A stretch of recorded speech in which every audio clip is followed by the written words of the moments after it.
Hi, I'm Kit Cassingham with Live in Focused Energy. I'm a longevity coach. I work with people to create a smoother transition into their elderhood. I transform the fear of aging. It's my goal, my aspiration to inspire people to improve their lives now so that they can live better for the years that they have. Today, we are talking about, in our call called Conversations, the topic that I love to address as the challenge excites me. And before we go into that, let me have the other people introduce themselves so you know who all's talking and involved today. Edith, let's start with you. Well, hello, everybody. I'm glad to be here today to talk about the challenge that excites me. I'm Edith Johnston. I'm a rehabilitation counselor.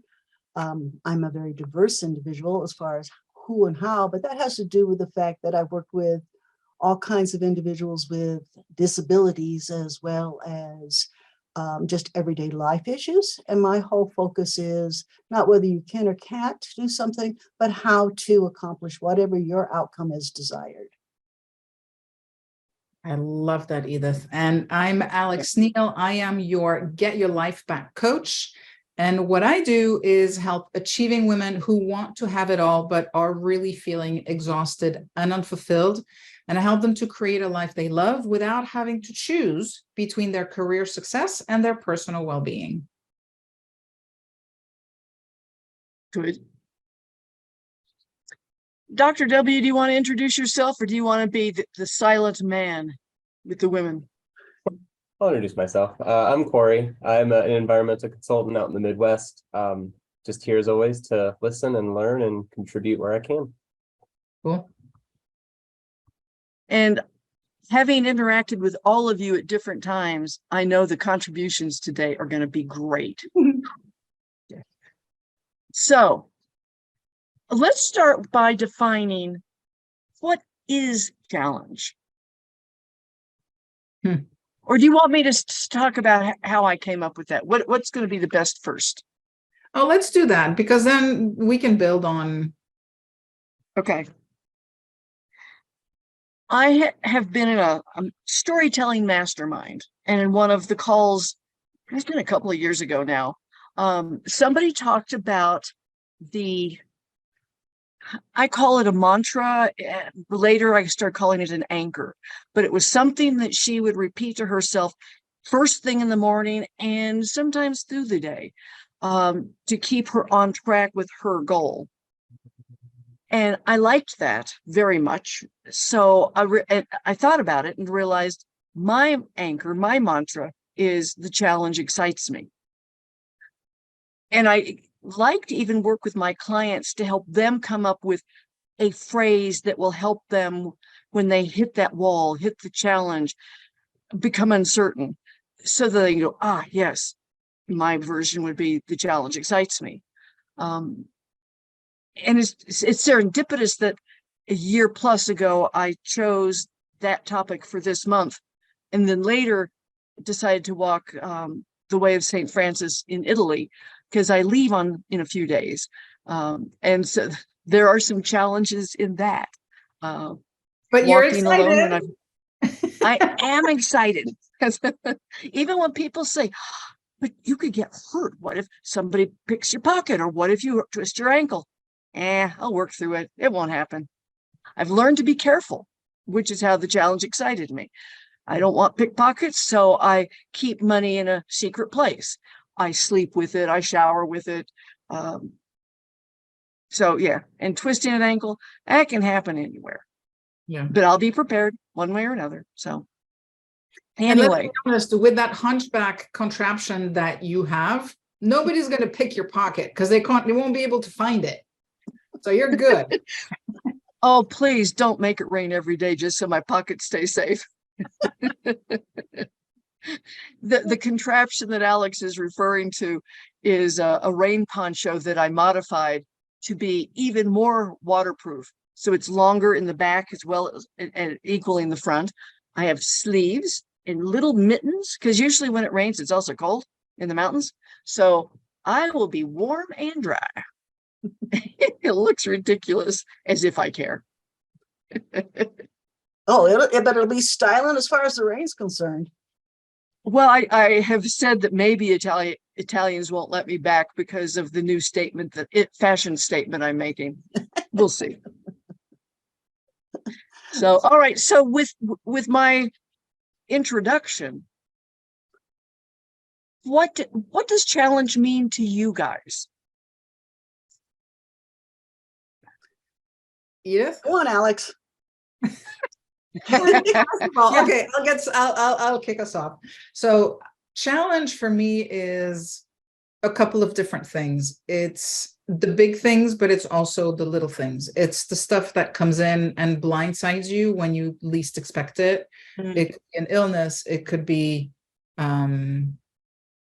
someone's passing, it could be, whatever those big kind of life events are that can throw us for a loop and destabilize us for a little while. But honestly, sometimes a challenge, I'll give you a challenge. I went out last night, had a glass of wine. Getting up this morning was a hell of a challenge because my body doesn't process alcohol the same way that it used to when I was 20 years old. And it was just a glass, right? So it really depends on, for me, what we have going on in life, how we manage ourselves, how we, the kind of decisions that we make. Some are supportive, maybe like last night, some are a little bit less supportive. But it does take a bunch of different forms for me anyways. Well, and I would add, for what is a challenge? And I totally agree with Alex as far as it can be the day-to-day things, or it can be a major event or a major situation or dynamic, but it's all about the fact that I don't have complete control at the moment. Something's happened, something is being engaged in or experienced, or sometimes we feel coming at us. And what and how do I want to immerse myself in this, engage in this, avoid it? How do I want to deal with this situation? And what choices do I have and options do I have? So looking at different ways so that I can achieve my focus, my outcome. Do I always achieve that? Oh no, oh no, oh no. I can be reactive and just engage in it without thinking it through. But the idea is something has come up that isn't easy just to flow through maybe, and I have to think about it. I have to make a choice, and sometimes that will be a reactive choice, which doesn't achieve the outcome I want, but I got through it, and then I may have to rethink and modify and things like that. So a challenge can also be then an ongoing process. It's in the moment, but it also can be ongoing so that we can further the process. We want to be who we want to be and accomplish and achieve our different outcomes that we desire. And building on that, I think a challenge also we can be okay to deal with it at certain times in our lives. And the same thing can come up and we're in a different place dealing with different other things. And then it becomes, a green-eyed monster. So depending on all of the other things that we have going on, because we could have addressed something in the past in the conditions of the moment, in where we were emotionally, mentally in that moment, and a similar situation comes up and it's either more difficult or maybe sometimes easier to deal with because we have the previous experience. But if we're not in the right place mentally and emotionally, it could be that much more difficult to address. And I love what you said about having choices in terms of how do I deal with it, because the choice is always there. Whether or not we take it that's a different story. Yeah. Corey, do you have thoughts or do you want me to jump in first? I mean, And you don't have to ever talk. What I hear kind of both Edith and Alex saying is the challenge is an opportunity for growth, right? Whether it's something you want or don't want, you'll grow through it. You'll learn from it one way or another. And I Okay. think that's the key, is the learning piece, right? Because we can go through something and not learn, right? But if we take the Right. time to take a step back and reflect and think about, okay, how did I handle that? Could I have handled it differently? And also piggybacking, Edith, on what you were saying, what would the ideal outcome have been, and how would I have handled it differently based on that? All of those things can make a difference, but the learning piece, you're right, is critical. And I Let me think, Yeah, you know, it is. you I'm sorry, said go ahead. that, Alex, you said that if, you know, you could have a challenge come up a couple times and you might be more or less prepared based on, you know, what's going on around you. But I think that learning piece, you know, experience is always the best teacher. And so even if you're in a different state of mind or, you know, whatever situation that might make it more challenging in the future, if it comes up again, if you have the experience piece, you have at least that in your pocket. Yeah, agreed. The other thought with going on what you were saying too, Alex, is about the choice is sometimes because of whatever the challenge is or whatever we feel the challenge is or how we perceive that challenge, we may be in survival mode. Yeah. And so coming back to something that you said, Corey, too, it's a matter of taking that time then and realize this can be a learning opportunity, even in survival mode. How can I best survive in this moment? Giving us that option to know that we do have that ability to look at, even in survival mode, that we have different options, because usually that becomes a reactive mode and we aren't using our experiences, as you were saying, Corey and Alex, as well as what we do know already to say, okay, how can I approach this, survive, engage, and move forward also with a learning experience. And for me, challenge falls into a couple of different camps. One is when I'm learning how to reach my goal, the goal of the moment. Is it learning Italian? Is it learning how to live a longer, better life? So that goals like that. And it also is about situations that I don't have control over. The weather. Am I dressed for the weather? Or have I challenged myself and not been dressed properly? Changing habits can be a challenge, which is probably usually goes with the goals. Being ill-equipped, you know, has my flight been canceled, rerouted, whatever? And awkward social situations can be a challenge. So, and when I recognize ahead of time, okay, this is going to be a challenge, I can think about how to handle it. And an example was years ago when I was a realtor, one of my clients got mad at me. She didn't trust me because I was a realtor.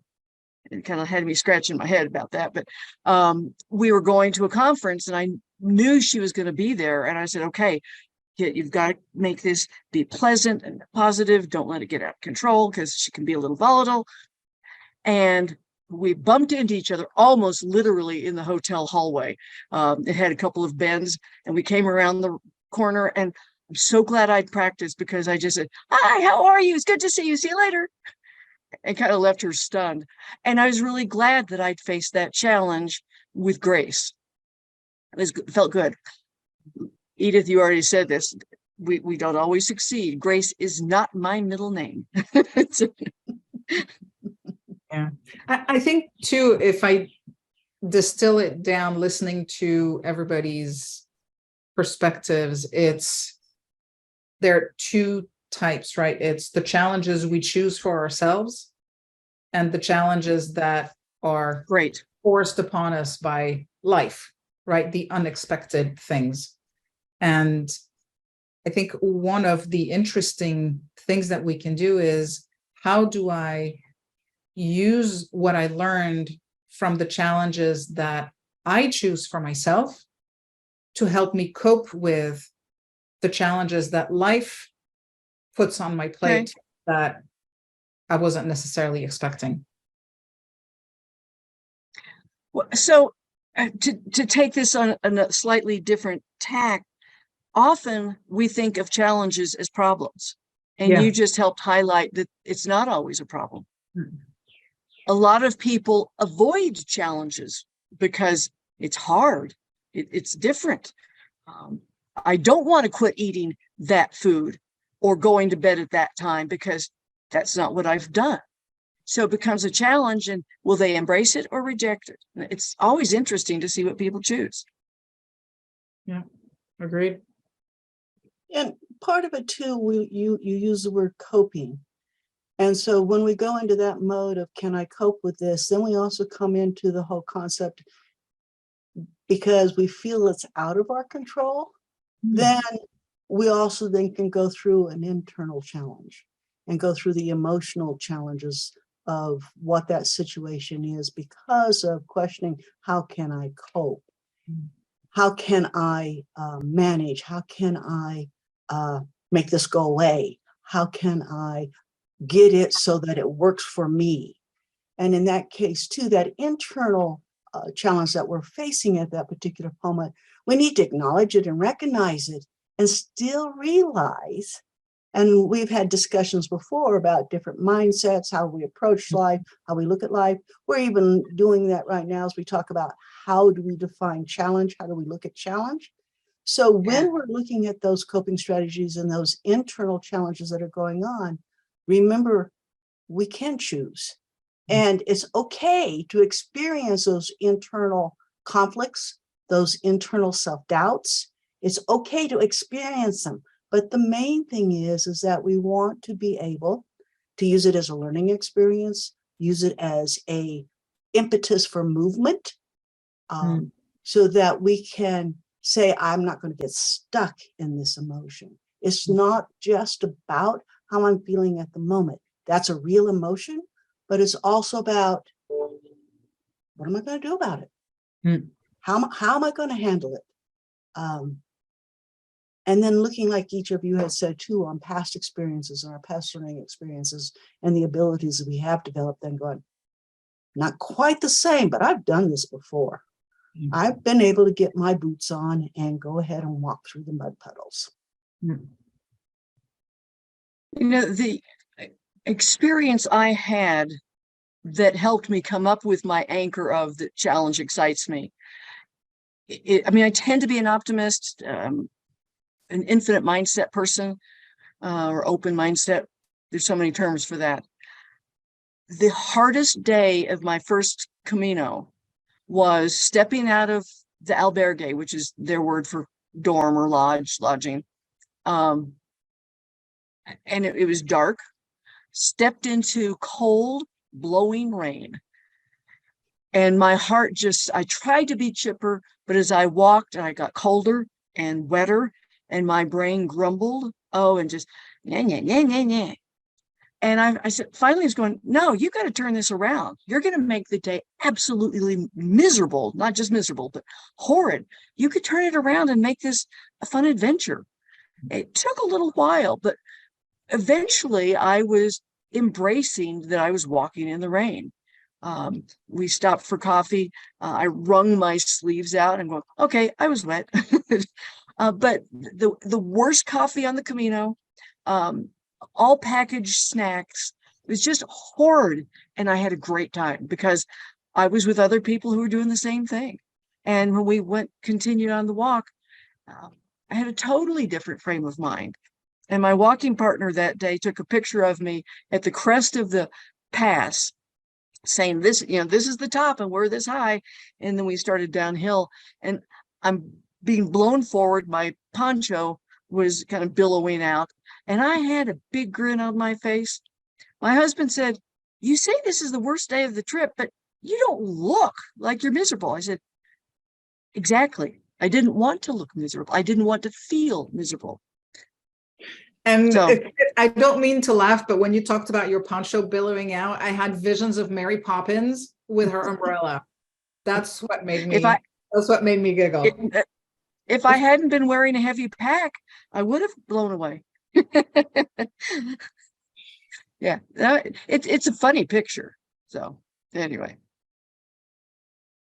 during our prep call, somebody brought up the concept of a 30-day challenge or Hmm. a 60-day challenge, whatever. Let's talk more about that. The peer pressure versus support system that challenges can give us in that model. Yeah. So when we chatted, I was talking about a client of mine who wanted to stop drinking coffee as a health challenge for himself, and he gave himself 30 days. And some of the things that he was worried about, without really worrying about them, but some of the things that went through his mind was because he was also at the same time traveling, and coffee is a big part of his culture and how he engages, along with alcohol, which he decided at the same time he was going to do a 30-day no alcohol, no coffee challenge. And he was going to be Okay. traveling to spend time with friends. So from a personal perspective, he was excited because he wanted to see how he would react to, not consuming those things for a month. And at the same time, he knew he was going to be in situations where he might be challenged by his friends and, to be like, hey, come on, it's just one drink. Oh, come on, just have a cup of coffee, whatever the case may be. And so we went through some exercises and some role playing in terms of, okay, so how are you going to react and what are you going to do when those situations come up? And it allowed him to kind of think things through ahead of time so that when and if those situations came up, he was prepared. Right. So it wasn't like this whole doom and gloom. It was more like, okay, this is likely to come up. What's the best way that I can prepare now so that I'm ready when the situation comes up and I can be solid in my convictions? So did his friends support him or did they give him peer pressure? His friends supported him. Good. His friends supported, which made his journey easier. And we didn't really talk through everything, but I would assume that the fact that his friends supported him as well made it that much more enjoyable for him. And he was able to relax into, continuing with his challenge. But he was determined, no matter what they said, he was going to continue with his challenge. It just made it that much better that he felt that support, that added support, versus being in a bit of a confrontational situation. Or defensive. I mean, Yeah, whenever exactly. I have, for health reasons, quit drinking alcohol, when I hit menopause, I quit drinking alcohol because it aggravated hot flashes. And people said, "You're going to quit drinking for that?" Uh-huh. I like to sleep. Okay. It was night sweats. And it's like, and I kept testing it, every few months, but For people who don't get night sweats, it's not a big deal. For those of us who do, it's a major deal. So I had no problem once I figured out alcohol, spicy food, and sugar were the things that kicked off my sweats. And I'm happy to say today that I can eat spicy food, and I hate to say that I can eat sugar and drink alcohol too, but it's okay.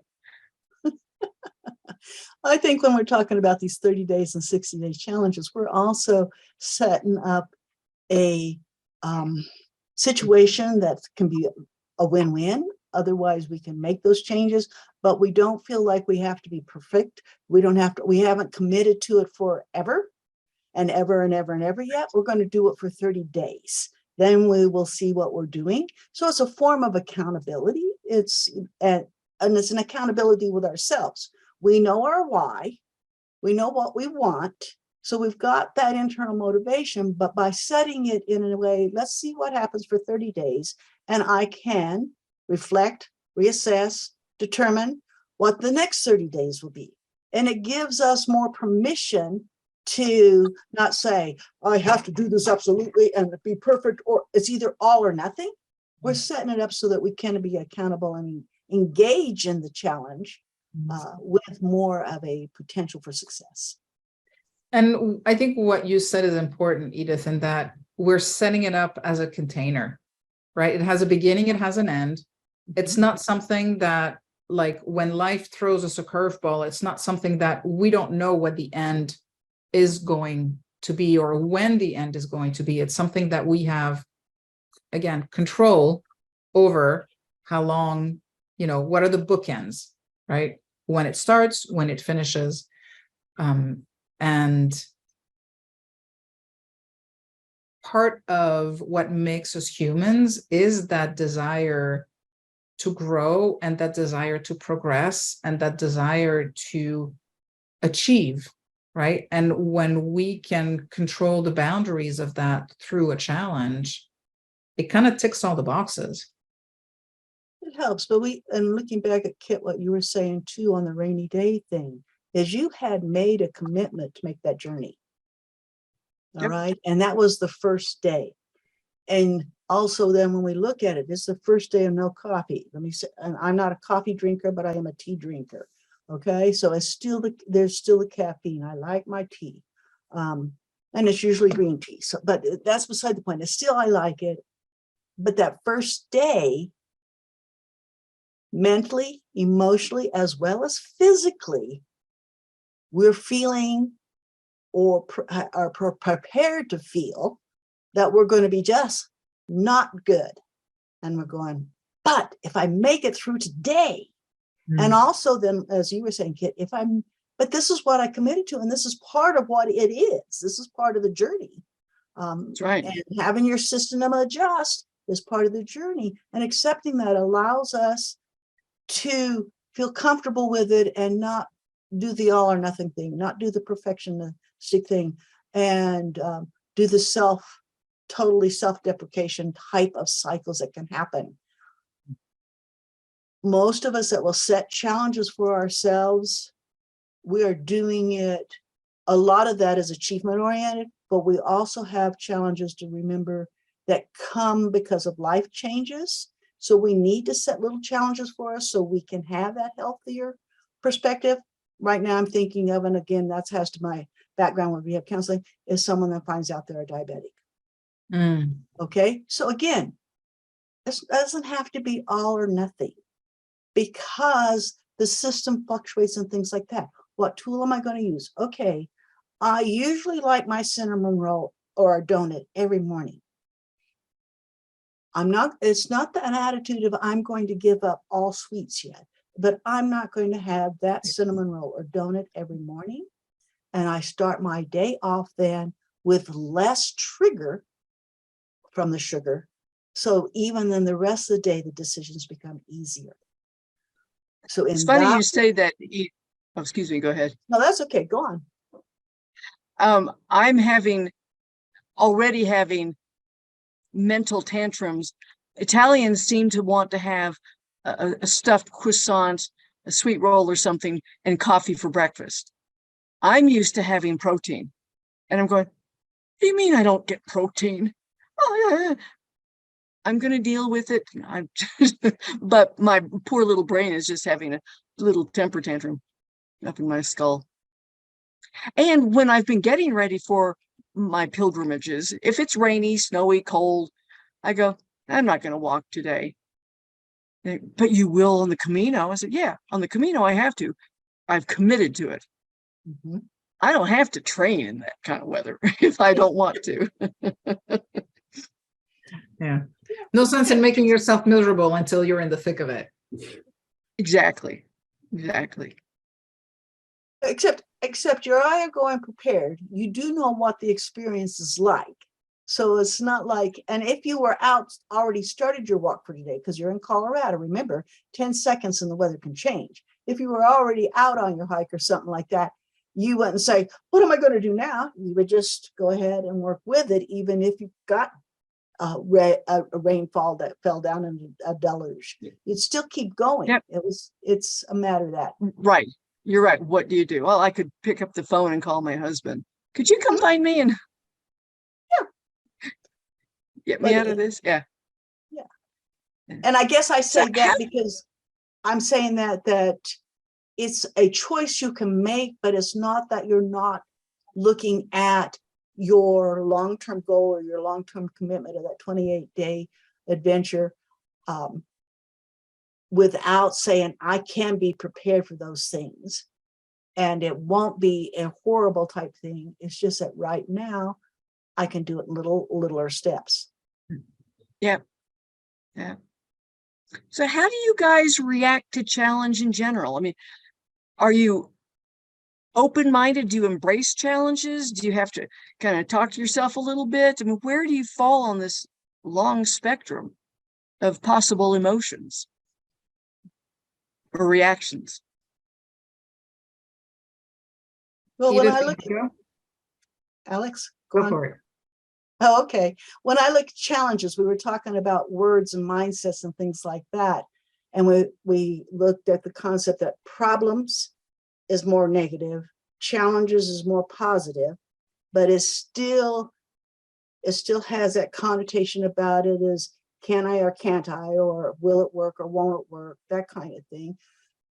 And so when I switch the words, I switch it to adventure, because that's an adventure to choose to engage in and go out and learn and see, and the curiosity comes out, the intuitiveness, the awe factor, the joy factors are there, whether it's pouring down rain. I mean, I learned to cross country ski in a snowstorm. I skied in a circle for 20 minutes, put my backpack on and skied in 5 miles. The only thing I learned on that trip was how to get back up on my skis with a pack on. But it was fun. We had a great time, but it was an adventure for me. And I guess that's looking at that different kind of mindsets. How can we approach it? And I think when we approach challenges, problems, it's about, these are opportunities, as you were saying, Corey, these are learning opportunities. These are experiential opportunities. There's all kinds of choices with it. And if I want to set and pout, I'll set and pout for 30 minutes. But then I also recommend that I set a time limit. You notice I can pout for 30 minutes. But then what am I going to do? Because it's about my choice, my ability to choose how I engage, how I act. And therefore, this is, even though it's an external factor I have to deal with, it's an adventure, and how am I going to work through it and enjoy it? Choice and mindset are the two themes that keep coming up in our conversations. That's interesting to me. So my reactions often start off as an emotional reaction, knee jerk or something, and then I let my brain or my thoughts kick in. On my cross-country ski trip that is very memorable, we were going to cross-country ski over Vail Pass on a full moon night. So we started off at 4 or 5 o'clock in the afternoon, and we get into the forest. There's the first problem. Forest block moonlight. I was the least experienced skier. I didn't have skins. We'd go up a side step up a hill. They say, oh, we can't go up this hill. It's the wrong one. And they'd all ski down, and I'd have to sidestep down because, again, no skins. And I finally, there was me and 2 of the group who they stuck with me. And I just slogged along, and I said, if I have to walk all night, I will get out. I will be fine. We came to a crossroads, and the other 2 said, we're supposed to go left. I said, no, by your description, we're supposed to turn right. They said, well, no, left. I said, I'll wait here. And when you guys go down there, and if I'm wrong, come get me and I'll follow you. Otherwise, we'll go that way. We went that way. We finally got to the cabin. I got the last bed available, snuggled into my sleeping bag, and the full moon came out through the skylight into my eyes. It's like, okay. So I was a little angry and bummed at first, and my thoughts kicked in, you're going to be fine. And when the full moon came in, I said, and that's the kind of serendipity that makes me laugh at 2 a.m. Of course. Yeah, I think for me, like, I agree with what you said in terms of it all starts with the emotion. And I react, I think, differently depending on the size of the challenge, right? If it's something like years ago, I ended up in default for different reasons. A house that my ex-husband and I owned up in the Poconos, and it was supposed to be his responsibility. And the bank kept calling me because the house was primarily in my name. And I was like, deal with him, deal with him, deal with him, until I was presented with a foreclosure notice. So the lesson was, even if it's not your responsibility, you have to take 100% responsibility for whatever it is that's going on, because you have to fix it, right? You have to address it. You have to find a way. And You have to work through it, whatever. Yeah. exactly. But I have to say, if I'm left to my own devices, my first reaction is, I don't want to deal with this. Always, first thing, because what I first see is the quote unquote enormity of the problem, right? Even if it's not enormous, it still feels like it's an enormous problem, because it sometimes comes on top of all kinds of other stuff that's going on. But rationally, I know that whatever's going on, if I take it upon myself to find a way through it, then that's the best thing I can do, because I take full ownership and I find a way. And that's confidence building, isn't it? Yeah, because you can, you go through stuff and you're like, well, I didn't think I could figure that out, and I did.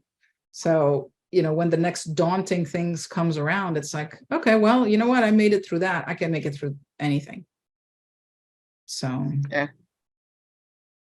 Corey, with your consulting work, do you bump into challenges that you may not have a lot of confidence in solving and move forward, or do you stop, lay down, have a temper tantrum? I mean, there are certainly all kinds of challenges. Every day there's a new thing that has come up that we have to try to address. I think a lot of that is kind of the confidence building, like Alex was just kind of saying, like, oh, I did this and I did that in the past and I figured that out. So that's not, I'm sure I can accomplish this. But I think, an equal part to that, a lot of it in our work comes down to relying on your peers and collaborating and, working as a team to accomplish things. And, just having that in your toolkit and knowing, based on the environment that you're in, that you can rely on that really helps. Yeah, I agree. When we're looking at emotional reactions first, that's kind of the way humans are wired. It's as a deliberate wiring in order to survive. Unfortunately, in this day and age, we have the opportunity to actually take a breath and make more choices, because survival is not as life-threatening as it used to be. But that doesn't mean our systems don't react in that stress thing. So as we experience challenges, it's the fight, flight, freeze mode. And so I don't want to deal with this. That's flight, but at the times I look at it, I'm going, okay, do I want to deal with this? I don't want to deal with this. Or then the other one comes up, fight. I'll get feisty. And That's where I start. and see, each of us start at different places in this, but it's recognizing that. And that's part of when we look at challenges, again, choice, mindset, but also know that emotional reaction is first, and it will be fight, flight, or freeze type things. That's not usually how we label them, but it's actually how we're reacting.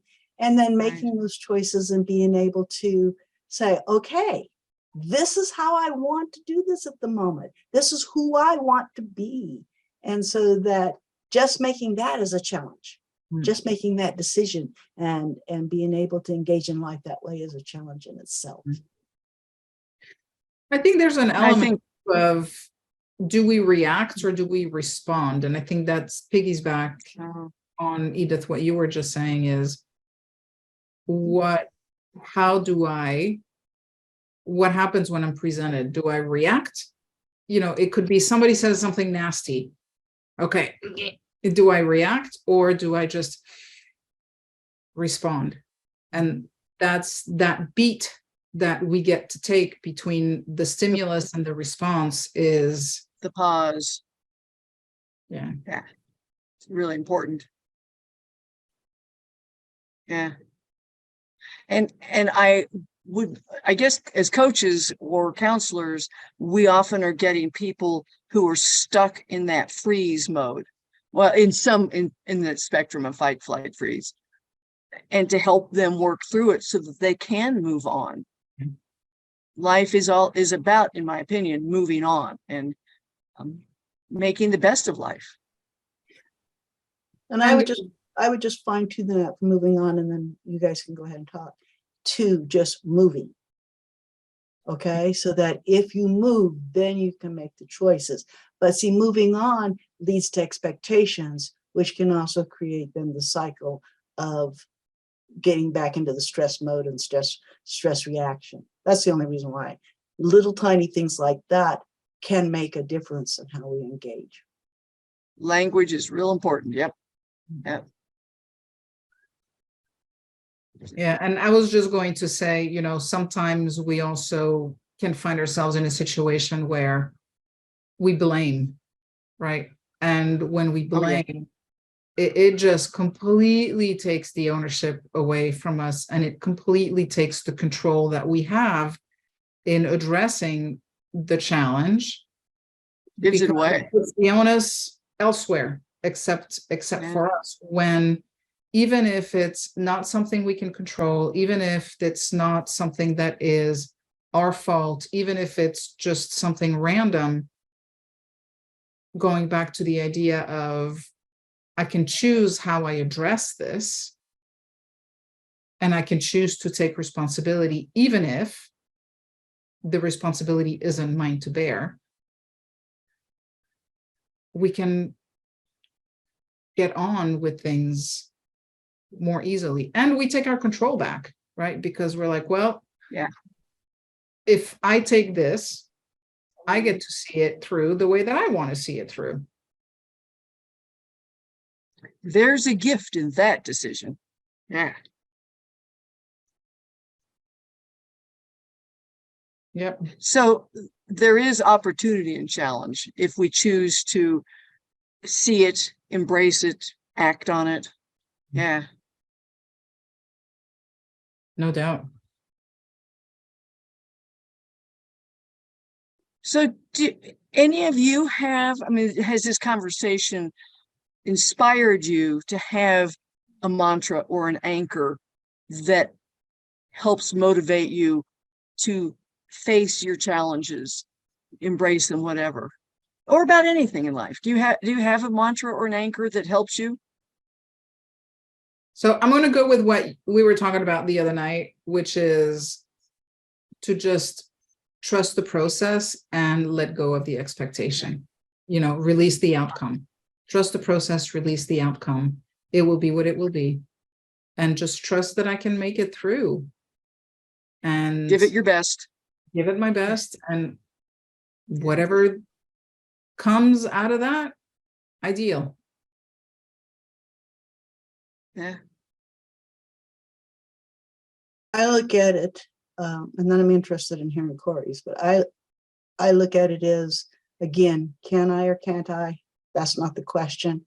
It's how to. But then on the other hand, with some of the things that you were saying, Kit, it's about let me be loving, filled with laughter, filled with joy, experience awe, curiosity, wisdom, compassion, and kindness.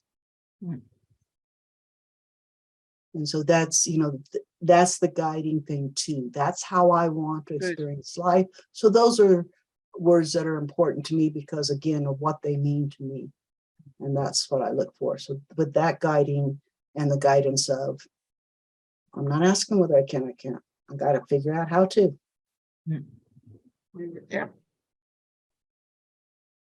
And Corey, Corey? yours. What do you think? Is this inspiring you, or are you just going to stay quiet here? No, I mean, it's inspiring. I think that, what I think a lot about, and even before this conversation today, then I think what everyone's kind of saying, points towards it is just maintaining, going ahead in life with the right mindset, right? And that would be an open mindset that's open to new experiences, new challenges, new opportunities, and facing those with an optimistic spirit. Yeah. I like it. The curiosity is definitely a lot of what drives me and helps me through any situation. How can I make this different, better, worse? Worse was a joke, guys. So yeah, I rely on curiosity a lot. I think that whether you choose to look at a challenge from a point of view of curiosity versus a point of view of judgment, it changes the whole ballgame. Doesn't it? Curiosity opens doors and judgment closes them. Big time. It's Yeah. It can be a make or break approach. Very much so. Yep, it can. One of the conversations we had when we were preparing for the call was about, and I think, Edith, you brought this up, perfectionism, excellence, and mastery. Do you want to expand on that and tie it into this whole discussion of challenges? Well, with challenges is if you feel overwhelmed by it, chances are you have expectations of perfectionism. Whereas if you're looking at just what can I do, how am I, and how do I want to do this? What's my next step, no matter what? That way we're looking at, can I get involved in the process? Can I be part of, see what's going to happen next as a curious person? Then we're, again, in movement, we're in motion. If we look at perfectionism, perfectionism doesn't exist. We keep improving no matter what. I don't care if you're high achievement athlete or author or whatever, there's more to learn, and you're always on a path of continuing to improve and produce, and that production is going to be different each time. About excellence is the fact that if we're not going to do perfection, and yet we want to see some sort of improvement, then you can do the balancing act of what's the minimum I'll accept. If I was to define it as perfect, what would be perfect? Between what's the minimum I'll accept and perfection is excellence. And excellence is a process. So it's a developmental thing. It'll expand. And it can change because that's taking in information, making adjustments, fine-tuning things, having more information. And to remember then with mastery, again, not trying the destination of perfectionism, but mastery being the journey, we're looking at, that means if we're going to cross country, we're going uphill, we're going downhill, and sometimes it's flat like Kansas. Except not all of Kansas is flat, but that's still the same. No, it's flat not. like Kansas. Flat like a pancake. Yeah, and challenges can be in dealing with those plateaus, because we don't want to go downhill, but if we're going downhill, we know we need to change direction, and we want to keep going up. And if we just keep going up, we're looking at, sometimes we're aiming for perfectionism versus the journey. The plateau allows us to practice to be ready for that next increase. That's where athletes talk about muscle memory. It's a matter of, so it becomes habitual for us and good habits. That was what we're talking about, that. So it can be relegated to our auto system versus having to be in the forefront of our mind. taking up all the developmental stuff and the problem solving and the excitement and developing things. If it can be regulated then to auto, that's what the plateaus achieve. Then we'll see that steep acceleration again, because there's a whole lot of it now that's become natural, easy, and part of it. So that's why it's important to look at mastery. So you're not looking at a destination. And so you're looking at the ups, the downs, just the flow of things, being able to handle whatever comes, which Alex, you were talking about. I'm just going to handle the process, whatever comes at me. And yet know that when we hit those plateaus, there's still a lot of growth going on. I like that. That's good. Well, I know we could keep talking for a long time, but I think our hour is almost done. Any last words or questions to throw into the mix? I think we Enjoy your challenges. Yeah. Take them on as excitement and a way to be accountable, and allow yourself to be in life. and enjoy that process. Enjoy the process. Yeah. Yeah. All right. Do you, Alex and Edith, do you have any special offers for our audience that you want to put out there? Not this week. I mean, people can always find me on social media, LinkedIn, Instagram at Alexandra Niel Coaching. I'll probably have something in the next month or so. So, okay. Do you even want to have what, I forget what you call it, the strategy session, the introductory session? Oh, the by Jumpstart session, yeah, that's always available for any women who feel like, you know, they want to get more juice out of their life. You know, they can get on a Jumpstart call with me. Okay. Thank you for the reminder. Yeah. You're welcome. And I can be reached at howtoinlife.com. And this time around, I'm offering a PDF that's on a myriad of ideas, and it talks about being able to understand, overcome, develop, express, and connect. And that's there'll be a link in the dialog box of our video here. And the code for it to get it free is challenge, all capital letters.